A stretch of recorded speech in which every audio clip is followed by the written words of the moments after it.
Verkleeren 12-3, Lugo 13-1. He called his only loss last week. Yeah, an exciting match with Sammy Sasso from Ohio State, where Lugo was really pretty much taking a lot of the shots in the match, but just was not able to go ahead and finish. You know, I think this is a matchup for Lugo that probably works a little bit more in his favor. He likes to shoot to that lead leg. He'll work heavy off that underhook. Clearing a lot of international experience coming out of high school. Pretty heavy right leg lead. Yeah, for Verkleeren, an interesting story. He was diagnosed with type 1 diabetes as a 4-year-old, and it actually impacts your speed, your coordination, and, you know, adrenaline can spike your blood sugar levels, and it affects you. Yeah, there's a shot to that lead leg just talked about here, coming out the back door. Little ankle tuggage right there going on by Verkleeren. He's able to go ahead and kick Lugo to his rear end. Now he may have the advantage. Now he's jumping back on the scramble. Nice job by both guys. Both guys scrambling, and there are no points at all. That's the type of action we'd like to see in that weight class here. Now Lugo working with the double underhooks, and looks like Verkleeren is comfortable with those double overs. See if this results in anything big. Verkleeren usually has real close matches, 1-2 point matches, or he gets pinned. Last week he got pinned. He had been pinned another time, but usually very close matches. Lugo out of Homestead, Florida, transfer from Edinburgh. Was an All-American last year for the Hawks. Yeah, there we go with the Lugo with the head down. He's got the cradle, well, no, he didn't the cradle locked up. He's got the head stuff. Verkleeren doing a nice job. Can they try to finish it like he's in the middle? And the cutoff to the double. Yeah, and just for that split second, Verkleeren tried to almost kick out and go out of bounds, and he sacrificed a pretty decent position defensively there. When you do that, it's just too tempting to kind of kick out of it. Lugo, very patient on his finish, collects the two. Verkleeren overcoming that diabetes, a redshirt sophomore, tough kid, Greensburg, Pennsylvania, from Hempfield High School, was a state champion. Got tough duty tonight. Lugo trying to get the Hawkeyes back on track here after 2 losses. Penn State out in front, 11-4 after 3 matches.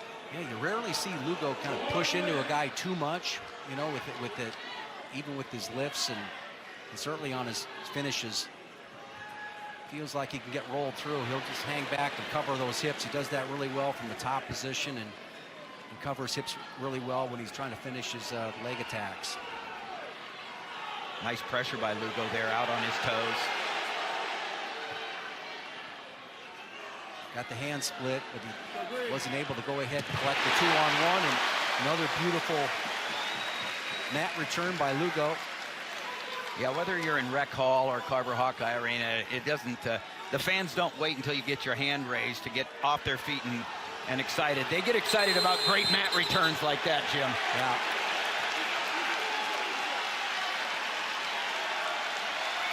Fans looking for something, and they're coming to their feet here. Carver Hawkeye excited, cheering on the Lugo out in front, 2-0.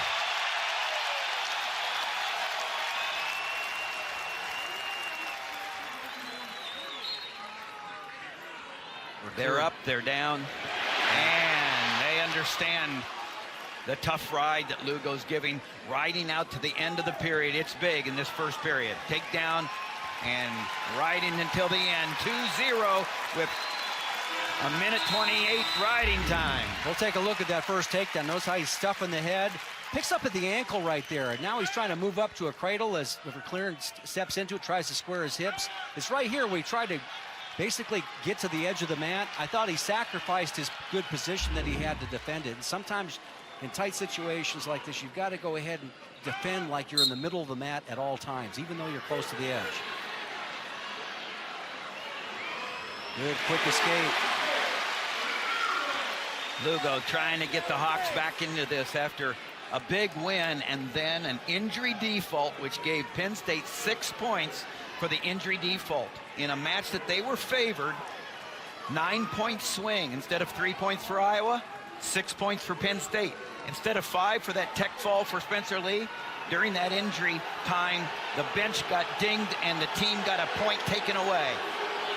Then the tech fall at 141, and that's why we sit here 11-4, Penn State out front. Real critical time in the match there for Lugo. You just can't try to get stall warnings in this situation. You got to go ahead and hit the techniques it takes to get the major. So you're battling for a team point right now. And gets another one here by the going out call. Nat Sorochinsky's on Verkleeren pretty hard here. 2 quick stall warnings. That's the point.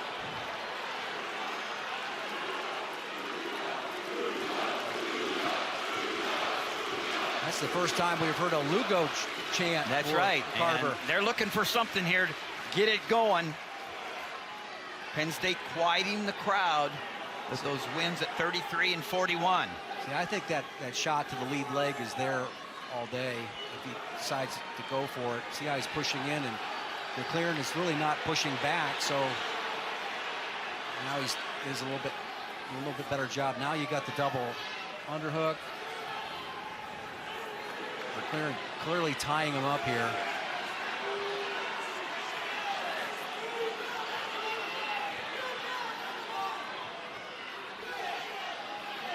Nice job of Verkleeren basically peeling out of that underhook with his right arm, getting that elbow posted inside or just dropped inside.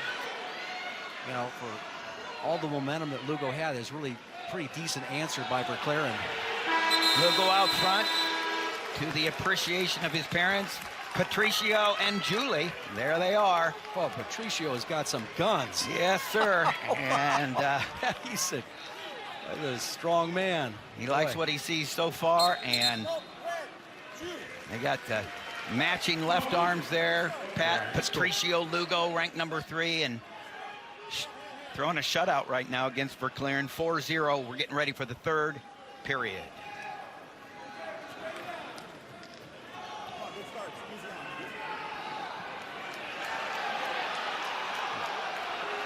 Getting the clock set back to 2 minutes, period. You know, I think this is just you got riding time. You know, escape, maybe 2 takedowns right here. Verkleeren has not been able to get to Lugo's feet when he's on his feet, and so Lugo's ride here, you're right, he's got riding time. Yeah, so you've got riding time. You've got 145, you're battling over a team point, you're comfortably ahead with a 5-0 lead. You know, even if you give up the escape, right, get that takedown, that takes it to 6, and then a takedown or ride out, you get the major. You've got to be thinking about these things at tournament time.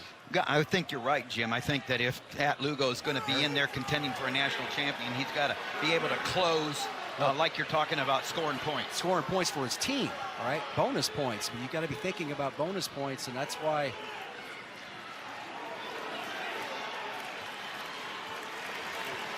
right there, duck under attempt there. First real shot for Verkleeren. Now there's another one.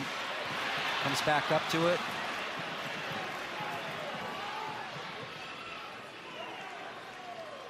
Pat Lugo out effectively out now, 5-1. With that riding time, stalling on Verkleeren. And so that's 1 point. Yep. So takedown makes it 7-1. Right there, gets back into it. Nice job by Verkleeren getting to the far ankle. Has both ankles set up right there, and the referee calls potentially dangerous, but knees out of position. They'll go back to their feet. 5-1 on the board with that riding time point that Lugo is going to get. It's a 5-point lead.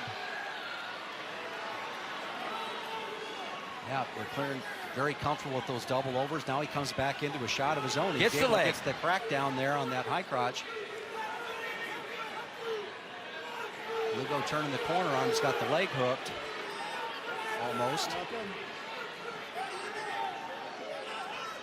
It's certainly a clock burner here, so in that battle for a team point,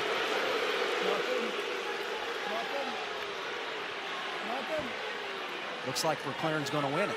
Yeah, sticks his leg, his head under there. And a good match though by Lugo after the coming back after getting beat by Sasso last week. Workmanlike, as you said, back from a tough loss last week against Sasso, against Ohio State. He gives the Hawks 3 points on the board. 11 now to 7. Pat Lugo, the winner by decision. Hawkeye fans back on their feet, and